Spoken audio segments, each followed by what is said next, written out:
സുഹൃത്തെ, ഞാൻ ജസിൽ മാസ്റ്റർ ജിയിലേക്ക് സ്വാഗതം. കേന്ദ്ര സർക്കാർ ജോലി ആഗ്രഹിക്കുന്ന അല്ലെങ്കിൽ ISROയിൽ ജോലി ആഗ്രഹിക്കുന്നവർക്ക് ISROയുടെ നാഷണൽ റിമോട്ട് സെൻസിങ് സെൻറ്ററിൽ ഇപ്പോൾ വൻ അവസരങ്ങൾ വന്നിട്ടുണ്ട്. ഇതിലേക്ക് ആർക്കൊക്കെ അപ്ലൈ ചെയ്യാം, എങ്ങനെയാണ് അപ്ലൈ ചെയ്യേണ്ടത്, അപ്ലിക്കേഷൻ ഫീസ്, എക്സാമിനേഷൻ ഡീറ്റെയിൽസ്, അങ്ങനെ എല്ലാവിധ ഡീറ്റെയിൽസായിട്ടും നമ്മൾ ഈ വീഡിയോ ഡിസ്കസ് ചെയ്യുന്നത്. നിങ്ങൾ ആദ്യമായിട്ടാണ് മാസ്റ്റർ ജി കാണുമെങ്കിൽ ചാനലൊന്ന് സബ്സ്ക്രൈബ് ചെയ്യേണ്ടോ.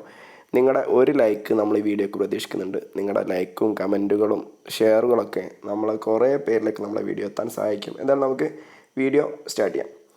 ഗവൺമെൻറ് ഓഫ് ഇന്ത്യയുടെ ഡിപ്പാർട്ട്മെൻറ്റ് ഓഫ് സ്പേസിൻ്റെ കീഴിൽ ഇന്ത്യൻ സ്പേസ് റിസർച്ച് ഓർഗനൈസേഷൻ ISROയുടെ അല്ലെങ്കിൽ ISROയുടെ ഒപ്പരം വർക്ക് ചെയ്യുന്ന അല്ലെങ്കിൽ ISROയുടെ ഒരു ഫേമാണ് നാഷണൽ റിമോട്ട് സെൻസിങ് സെൻറ്റർ. അതിൽ ഹൈദരാബാദിലേക്കാണ് ഇപ്പോൾ അവസരങ്ങൾ വന്നിട്ടുള്ളത്. എന്ന് വെച്ചാൽ നാഷണൽ റിമോട്ട് സെൻസിങ് സെൻറ്റർ എന്ന് പറയും. അവിടേക്കാണ് ഇപ്പോൾ അവസരങ്ങൾ വന്നിട്ടുള്ളത്. അവിടേക്ക് വന്നിട്ടുള്ള അവസരങ്ങൾ ഏതൊക്കെയാണ് നമുക്ക് നോക്കാം. ഒന്നാമത്തെ അവസരമാണ് technician B, electronic mechanic. 33 post ഉണ്ട്. അതിൽ അൺറിസർവ്ഡിന് 16, OBCക്ക് 10, SCക്ക് 3, STക്ക് 1, EWSന് 3 അടക്കമാണ് 33 പോസ്റ്റ് വരുന്നത്. ഇതിൽ അപ്ലൈ ചെയ്യാനുള്ള നിങ്ങളുടെ ക്വാളിഫിക്കേഷൻ വേണ്ടത് SSLC പാസ്സായിരിക്കണം, പ്ലസ് ITI അല്ലെങ്കിൽ NTC, നമ്മുടെ ITI വരുന്ന സാധനം തന്നെ, NCVT സർട്ടിഫിക്കറ്റ്, മെക്കാനിക് ട്രേഡിൽ അല്ലെങ്കിൽ ഇലക്ട്രോണിക് അല്ലെങ്കിൽ മെക്കാനിക് ട്രേഡിലുള്ള ITI സർട്ടിഫിക്കറ്റ് ഉണ്ടായിരിക്കണം. നെക്സ്റ്റ് ആണ് ടെക്നീഷ്യൻ ബി, ഇലക്ട്രിക്കൽ, 8 വേക്കൻസി ഉണ്ട്. ഇതിൽ അതും വേണ്ടത് SSLC പാസ്സായിരിക്കണം, പിന്നെ ഇലക്ട്രിക്കൽ ട്രേഡിൽ ITI NCVT സർട്ടിഫിക്കറ്റ് ഉണ്ടായിരിക്കണം. നെക്സ്റ്റ് ആണ് ടെക്നീഷ്യൻ ബി, ഇൻസ്ട്രുമെൻറ്റ് മെക്കാനിക്ക്, അതും 9 പോസ്റ്റ് ഉണ്ട്. 9 പോസ്റ്റ് യോഗ്യത വരുന്നത് SSLC പാസ്സായിരിക്കണം, പിന്നെ പ്ലസ് ഇൻസ്ട്രുമെൻറ്റ് മെക്കാനിക്കിൽ ITI NCVT സർട്ടിഫിക്കറ്റ് ഉണ്ടായിരിക്കണം. നെക്സ്റ്റ് ആണ് ടെക്നീഷ്യൻ ബി, ഫോട്ടോഗ്രാഫി, അതും 2 പോസ്റ്റാണ് ഉള്ളത്. SSLC പാസ്സായിരിക്കണം, പ്ലസ് ITI ഡിജിറ്റൽ ഫോട്ടോഗ്രാഫി അല്ലെങ്കിൽ ഫോട്ടോഗ്രാഫി ട്രേഡിലുള്ള NCVT സർട്ടിഫിക്കറ്റ് ഉണ്ടായിരിക്കണം. അവസാന പോസ്റ്റാണ് ടെക്നീഷ്യൻ ബി, ഡെസ്ക്ടോപ്പ് പബ്ലിഷിംഗ്, അതായത് DTP. അതിലേക്ക് DTP ഓപ്പറേറ്ററിലേക്ക് 10ാം ക്ലാസ് പാസ്സായിരിക്കണം, പ്ലസ് നിങ്ങൾ ITI ഡെസ്ക്ടോപ്പ് പബ്ലിഷിംഗ് ഓപ്പറേറ്റർ ട്രേഡിലെ NCVT സർട്ടിഫിക്കറ്റ് ഉണ്ടായിരിക്കണം. അത് 2 വേക്കൻസിയാണ് ഉള്ളത്. ഓക്കെ, ഇത്രത്തോളം വേക്കൻസികളാണ്. അങ്ങനെ ടോട്ടൽ 54 വേക്കൻസികളാണ് വരുന്നത്. ഓക്കെ, എന്തായാലും ITI അല്ലെങ്കിൽ SSLC ITI കഴിഞ്ഞവർക്ക് നല്ല അവസരം തന്നെയാണ് വന്നിട്ടുള്ളത്. ഇനി നമുക്ക് ഇതിലേക്കുള്ള മറ്റു കാര്യങ്ങൾ നോക്കാവുന്നതാണ്. സാലറി വരുന്നത് 21,700 രൂപ മുതൽ 69,100 രൂപ വരെയാണ്. ലെവൽ 3 പ്രകാരമുള്ള സാലറിയാണ്. ഏകദേശം മന്ത്ലി ഒരു 31,682 രൂപ സാലറി ആയിട്ട് നിങ്ങളുടെ കൈമിൽ കിട്ടും. അതായത് ബേസിക് പേ പ്ലസ് HRA ആയിട്ട്. പിന്നെ ട്രാൻസ്പോർട്ട് അലവൻസും കാര്യങ്ങളൊക്കെ വേറെ ഉണ്ടാവും. ഇതിലേക്ക് അപ്ലൈ ചെയ്യാനുള്ള ഏജ് ലിമിറ്റ് എന്ന് വെച്ചാൽ 18 വയസ്സിനും 35 വയസ്സിനും ഇടയിലുള്ളവർക്ക് അപ്ലൈ ചെയ്യാവുന്നതാണ്. ഓക്കെ, SC/STക്ക് 5 വർഷത്തെയും OBCക്ക് 3 വർഷത്തെയും പ്രായത്തിൻ്റെ ഇളവ് ലഭിക്കുന്നതായിരിക്കും. എക്സ് സർവീസ്മെന്നിനും PWD കാൻഡിഡേറ്റ്സിനും അതിൻ്റേതായിട്ടുള്ള പ്രായത്തിൻ്റെ ഇളവ് ലഭിക്കുന്നതാണ്. ആപ്ലിക്കേഷൻ ഫീസിനെ കുറിച്ചിട്ട് നോക്കാം. 500 രൂപയാണ് ആപ്ലിക്കേഷൻ ഫീസ് വരുന്നത്. എല്ലാ കാൻഡിഡേറ്റ്സും 500 രൂപ ഫീസ് അടയ്ക്കേണ്ടതുണ്ട്. അത് SC/ST ഏത് കാൻഡിഡേറ്റ്സ് ആണെങ്കിലും 500 രൂപ ഫീസ് അടയ്ക്കണം. 500 രൂപ ഫീസ് അടച്ച് കഴിഞ്ഞാൽ പിന്നീട് എക്സാമിനേഷൻ എഴുതി കഴിഞ്ഞാൽ നിങ്ങൾക്ക് അതിൽ 400 രൂപ റീഫണ്ടായിട്ട് ലഭിക്കും. 100 രൂപ മാത്രമേ അന്നേരം ആപ്ലിക്കേഷൻ ഫീസ് ആയിട്ട് വരികയുള്ളൂ. ഇതെന്ന് വെച്ചാൽ SC/STക്കാർക്കാണെങ്കിൽ ഫുള്ള് 500 രൂപയും റീഫണ്ടായിട്ട് ലഭിക്കുന്നതായിരിക്കും. SC/ST അല്ലെങ്കിൽ വുമൺ കാൻഡിഡേറ്റ്സ് അല്ലെങ്കിൽ PWD കാൻഡിഡേറ്റ്സിന് ഫുള്ള് ഫീസും റീഫണ്ടായിട്ട് ലഭിക്കും. നിങ്ങൾ അടയ്ക്കുന്ന സമയത്ത് 500 അടയ്ക്കണം.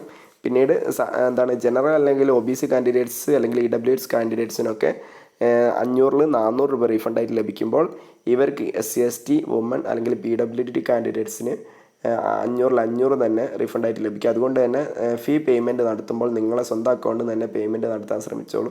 കാരണം നിങ്ങൾ കഫേ നിന്നൊക്കെയാണ് ചെയ്യുന്നതെങ്കിൽ അവർക്ക് തന്നെയായിരിക്കും റീഫണ്ട് ലഭിക്കട്ടോ. അതുകൊണ്ട് തന്നെ അതൊന്ന് നോക്കാം.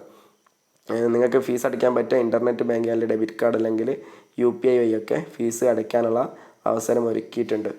ഓക്കെ, ഇനി എന്ന് വെച്ചാൽ ഇത് ഓൺലൈനായിട്ടാണ് അപ്ലൈ ചെയ്യേണ്ടത്. അപ്ലൈ ചെയ്യുന്ന സമയത്ത് നിങ്ങൾ ഡോക്യുമെൻറ്റ്സും കാര്യങ്ങളൊക്കെ അപ്ലോഡ് ചെയ്യേണ്ടതുണ്ട്. Recent colour passport size photograph വേണം, JPG ഫോർമാറ്റിൽ.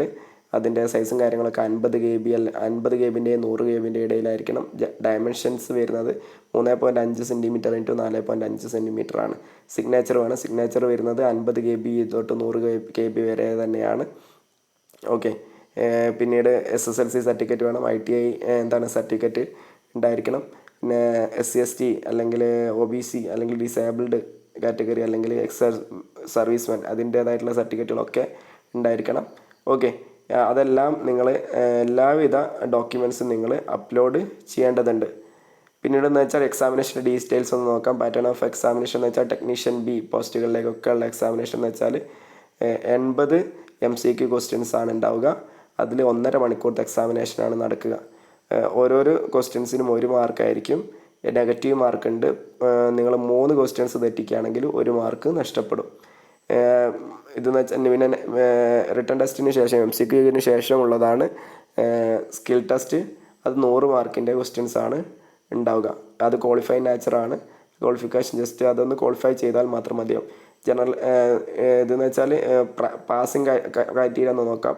ജനറൽ സ്റ്റാൻഡേർഡ്സ് സാധാരണ കാറ്റഗറി വരുന്ന ആൾക്കാർക്ക് പാസ്സാകാനുള്ള മാർക്ക് റിട്ടൺ ടെസ്റ്റിൽ ആദ്യത്തെ എക്സാമിൽ 80-ൽ 32 മാർക്ക് ലഭിക്കണം. സ്കിൽ ടെസ്റ്റിലാണെങ്കിൽ 100-ൽ 50 മാർക്കും ലഭിക്കണം. റിലാക്സ്ഡ് ആയിട്ടുള്ള അതായത് എന്ന് വെച്ചാൽ SC/ST OBC കാൻഡിഡേറ്റ്സ് ഒക്കെ ആണെങ്കിൽ റിട്ടൺ ടെസ്റ്റിൽ 80-ൽ 24 മാർക്ക് കിട്ടിയാൽ മതി. സ്കിൽ ടെസ്റ്റിൽ 100-ൽ 40 മാർക്ക് ലഭിച്ചാൽ അവർ ക്വാളിഫൈ ആവുന്നതാണ്. ഓക്കെ. പിന്നീടെന്ന് വെച്ചാൽ ഷോർട്ട് ലിസ്റ്റിംഗ് ആണ്. സ്കിൽ ടെസ്റ്റ് ഉണ്ടാവും. ഷോർട്ട് ലിസ്റ്റിന് ശേഷമായിരിക്കും സ്കിൽ ടെസ്റ്റ് ഉണ്ടാവുക കേട്ടോ. 100 മാർക്കിൻ്റെ എക്സാമിനേഷൻ സെൻറ്റേഴ്സ് എവിടെയൊക്കെയാണെന്ന് നോക്കാം. നമ്മൾ കേരളത്തിലുള്ള എക്സാമിനേഷൻ സെൻറ്റേഴ്സ് വരുന്നത് തിരുവനന്തപുരത്തും എറണാകുളത്തുമാണ്. തൊട്ടടുത്ത് കർണാടകത്തിലാണെങ്കിൽ ബാംഗ്ലൂർ ഹുബ്ലിയിലുമാണ്. തമിഴ്നാടിൻ്റെ ഡീറ്റെയിൽസ് ചെന്നൈയിലും മധുരയിലാണ് തമിഴ്നാടിൻ്റെ എക്സാമിനേഷൻ സെൻറ്റേഴ്സ് വരുന്നത്. ഓക്കെ. അത്രത്തോളം കാര്യങ്ങളാണ്. പിന്നെ എങ്ങനെ അപ്ലൈ ചെയ്യാമെന്നുള്ളതാണ്. അപ്ലൈ ചെയ്യാൻ ഓൺലൈനായിട്ടാണ് അപ്ലൈ ചെയ്യേണ്ടത്. അപ്ലൈ ചെയ്യാനുള്ള ലിങ്ക് നമ്മുടെ കമൻറ്റ് ബോക്സിലോ ഡിസ്ക്രിപ്ഷൻ ബോക്സിലോ കൊടുക്കാം. അതിൽ ക്ലിക്ക് ചെയ്ത് അപ്ലൈ ചെയ്തോളൂ. ഡിസംബർ 9 മുതൽ ഡിസംബർ 31 വൈകിട്ട് 5 മണി വരെ നിങ്ങൾക്ക് അപ്ലൈ ചെയ്യാവുന്നതാണ്. അതുകൊണ്ട് തന്നെ ഇത് നിങ്ങളുടെ ഫാമിലി, ഫ്രണ്ട്സ് അങ്ങനെ ആർക്കെങ്കിലുമൊക്കെ ഈ യോഗ്യത ഉള്ളവരുണ്ടെങ്കിൽ ആർക്കൊക്കെ ഈ വീഡിയോ ഒന്ന് ഷെയർ ചെയ്ത് കൊടുത്തോളൂ.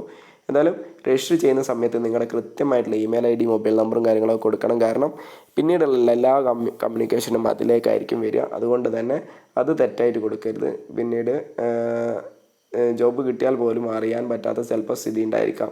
ഓക്കെ. അതുകൊണ്ട് തന്നെ ആ കാര്യങ്ങളൊക്കെ ഒന്ന് ശ്രദ്ധിക്കുക. നമുക്ക് എന്തായാലും ഇത്രത്തോളം കാര്യങ്ങളാണ് ഈ വീഡിയോ നോക്കാനുള്ളത്. നിങ്ങൾ ആദ്യമായിട്ടാണ് ചാനൽ കാണുന്നതെങ്കിൽ സബ്സ്ക്രൈബ് ചെയ്യുമല്ലോ.